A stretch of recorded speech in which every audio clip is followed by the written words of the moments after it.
জিলহজ মাসের 1 থেকে 10 তারিখ পর্যন্ত, জিলহজ মাসের প্রথম 10 দিন, এগুলো হলো ইবাদতের দ্বিতীয় বৃহত্তর মৌসুম। ইবাদতের সবচেয়ে বড় মৌসুম হলো রমজান মাস, ইবাদতের দ্বিতীয় বড় মৌসুম হলো জিলহজের প্রথম দশক। এই জিলহজের প্রথম দশকের যে দিনগুলো আছে, এই দিনগুলোতে ইবাদত বন্দিগি, এই দিনগুলোতে বান্দা জিকির আজকার করবে, আল্লাহর তাকবীর পড়না করবে, আল্লাহর ব্রত বর্ণনা করবে। সে এই দিনগুলোতে নফল রোজা রাখবে, কোরবানি পেশ করবে, হজ ফরজ হলে হজ করবে। তাহলে জিলহজের প্রথম দশকও ইবাদতের দশক, ইবাদতের দিন, ইবাদতের মৌসুম। এটা সেই মৌসুমে ইবাদত বন্দেগী বান্দা করে, যার যার সাধ্য অনুযায়ী কষ্ট করে। সেজন্য আল্লাহ তাআলা তাকে আখিরাতে তো পুরস্কার দিবেনই, দুনিয়াতে নগদ পুরস্কার হিসাবে আল্লাহ তাআলা তাকে দিবেন হলো ঈদুল আজহা। তাহলে এই দুই ঈদ মূলত ইবাদত গুজারদের জন্য। আল্লাহ তাআলার যারা হুকুম পালন করেছে, আল্লাহর বন্দেগী করেছে, ইবাদত বন্দেগী করেছে যারা, তাদের জন্য হলো ঈদুল ফিতর এবং ঈদুল আজহা। কিন্তু আমাদের দেশে এই ঈদ সবচেয়ে বেশি উদযাপন করে এই ডিজে পার্টির পোলাপান। এদের হাবভাব দেখে মনে হয় ঈদ এদের জন্য আসছে। এরা হলো বিনা দাওয়াতে খাওয়া পাবলিকের মতো। ঈদ আসছে মূলত নামাজি মানুষের জন্য, রোজাদারের জন্য, ইবাদত গুজার যে ছিল তার জন্য ঈদ আসছে। তো তার ঈদ তার পালন করার আগেই দেখা যায় দাওয়াতি মেহমানের খবর নাই, বিনা দাওয়াতি মেহমান এসে হাজির। আমলের খবর নাই, ইবাদতের খোঁজ খবর নাই, আসছে ঈদের ফুর্তি করতে। তারা রমজান ভর ইবাদত করে নাই, জিলহজের প্রথম দশক্ষণ ইবাদতের ধারে কাছে যায় নাই, তাদের আবার কিসের ঈদ? এই তো তাদের জন্য না। এরা হলো বিনা দাওয়াতে মেহমানের মতো, মূল মেহমানের আগে আগে তারা চেয়ারে বসে আছে। আল্লাহ তাআলা আমাদের যুব সমাজকে হেদায়েত দান করুন। আমাদের এই দেশে কয়েকটা বর্বর এবং অসভ্য সংস্কৃতি দিন দিন প্রতিষ্ঠিত হয়ে যাচ্ছে। এর মধ্যে একটা হলো এই ডিজে পার্টি, ব্যান্ড পার্টি। আপনি গান শুনেন, হারাম কাজ করেন, আপনার সাথে আপনি আপনার আল্লাহর সাথে বুঝবেন।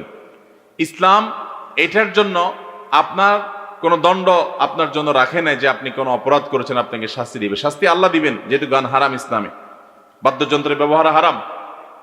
খালি গলায় যদি আপনি ভালো কথা মালার গান, খালি গলায় গান, সেটা জায়েজ।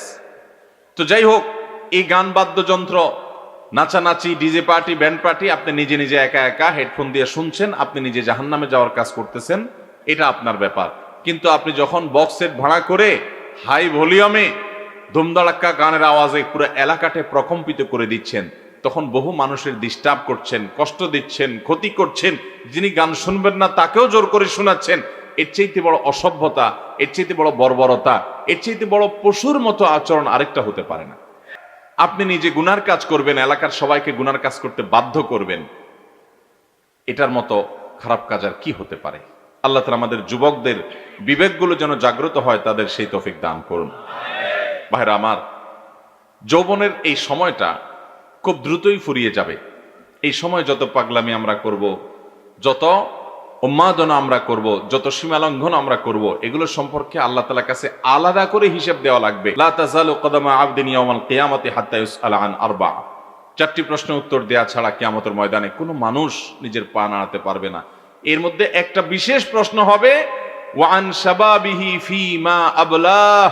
বান্দার যৌবনকাল সম্পর্কে আল্লাহ জিজ্ঞাসা করবেন। আল্লাহ তাআলা জানতে চাইবেন, যৌবনকালে কি করছো সেটা বলো। যৌবনকালে ডিজে পার্টি করে ধুমধাড়াক্কা গানের আওয়াজে এলাকার মানুষকে অতিষ্ঠ করছো, নামাজি রোজাদার মানুষকেও গান শুনতে বাধ্য করছো, হার্টের রোগীদের কষ্ট দিয়েছ, গোটা এলাকা ত্রাসের রাজত্ব কায়েম করেছ। যৌবনের উচ্ছলতাকে যা তা ব্যবহার করে, যেখানে সেখানে ব্যবহার করে তুমি নিজে নষ্ট হয়েছ, মানুষকে নষ্টের পথে নিয়েছ এবং মানুষকে ডিস্টার্ব করেছ, কষ্ট দিয়েছ। এই জন্য আল্লাহ তাআলার কাছে বিশেষভাবে জবাবদিহি করা লাগবে। এই জন্য যুবক ভাইরা, আমরা এই সমস্ত যৌবনের এই অপব্যবহার, অপাত্রে ব্যবহার থেকে আমরা বেঁচে থাকবো। আল্লাহ আমাদেরকে তৌফিক দান করুন।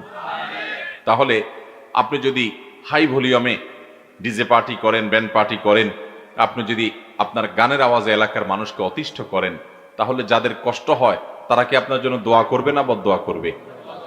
আজকাল তো এরকম বিয়ে শতকরা একটাও হয় কিনা সন্দেহ, যে বিয়েতে কোনো গান বাজনা হয় না। আপনার গান বাজনার আওয়াজে আপনার মনে অনেক ফুর্তি বুঝলাম, কিন্তু এটা আওয়াজ দিয়ে গোটা এলাকার মানুষকে আপনি অতিষ্ঠ করে দিচ্ছেন। তাদের সবার মনে তো ফুর্তি নাও থাকতে পারে। তাহলে এই যে বিকট আওয়াজ দিয়ে মানুষকে ডিস্টার্ব করছেন, এটা কোনো মুসলমানের কাজ হতে পারে।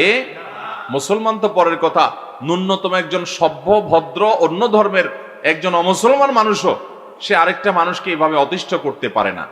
আল্লাহ তাআলা আমাদের যুবক ভাইদেরকে হেদায়েত দান করুন। যৌবন চিরকাল থাকবে না যুবক ভাইরা, যৌবন এক সময় চলে যাবে, কিন্তু এই অপরাধগুলো আপনার আমলনামায় ঠিকই থেকে যাবে এবং এগুলোর জন্য প্রায়শ্চিত্ত আপনাকে করতে হবে। একটা সময় হয়তো আপনি আফসোস করবেন, একটা সময় হয়তো আপনি ব্যাক করবেন, কিন্তু যৌবনে মানুষকে যে আপনি কষ্ট দিয়েছেন, মানুষের অধিকার খুব ভয়ঙ্কর। অতএব আমরা এই সমস্ত ভয়াবহ অপরাধ থেকে বেঁচে থাকবো। ঈদকে কেন্দ্র করে, ঈদ একটা পবিত্র আনন্দের ইবাদতের বিষয়। আপনি ঈদের চাঁদ উঠার সংবাদ শুনেছেন, সাথে সাথে আপনি তাকবীর পাঠ শুরু করবেন, আল্লাহু আকবার, আল্লাহু আকবার, লা ইলাহা ইল্লাল্লাহু, আল্লাহু আকবার, আল্লাহু আকবার, ওয়ালিল্লাহিল। আপনি তাকবীর দেওয়া শুরু করবেন। আপনাকে তো ব্যান্ড পার্টির এই গানের আয়োজন করতে, আসর করতে বলা হয়নি। আল্লাহ রাব্বুল আলামিন আমাদেরকে ঈদকে পবিত্রভাবে উদযাপন করার তৌফিক দান করুন।